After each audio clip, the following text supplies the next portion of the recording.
Some Democrat-run states want nothing more than to create a gun registry, and they're doing it through a new gun control strategy. The new strategy is state-run background checks. Now, why state-run background checks? Because it takes the gun owner out of the federal NICS system and makes them vulnerable. At the federal level, gun owners are ostensibly protected by law from being put on a gun registry. But at the state level, there's no such official protections.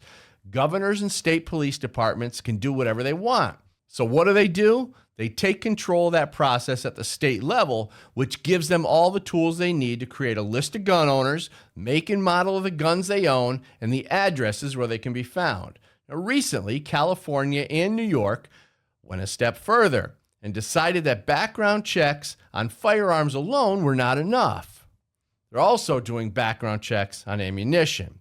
Now, when New York gun owners decided they'd just buy their ammunition out of state, the state decided they would introduce a bill that would threaten gun shops across the country with prosecution should they sell to New York residents, demonizing their own state residents in the eyes of the rest of America. But a gun registry isn't quite enough when the goal is an unarmed America. Unconstitutional red flag laws are typically implemented in these states as well. See, it's simple.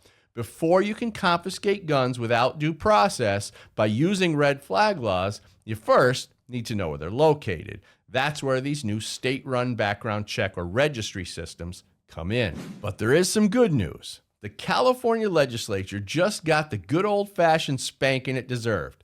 Recently, a federal judge held that California's required background checks on ammunition sales violated the Second Amendment and ordered California to stop enforcing that law. California's only defense was an attempt to use a racist gun law as precedent, but the court wasn't having it. Now, GOA and our allies are beating the anti-gun extremists in court, and it's because of your support. The tyrants are everywhere. They've worked their way into our government. Whether we like it or not, it's now our responsibility to send them packing or keep them on their best behavior by reminding them who they work for. Thanks for watching Bullet Points. I'm Dan Wos for Gun Owners Foundation. You can find more Second Amendment content and updates at gunowners.com.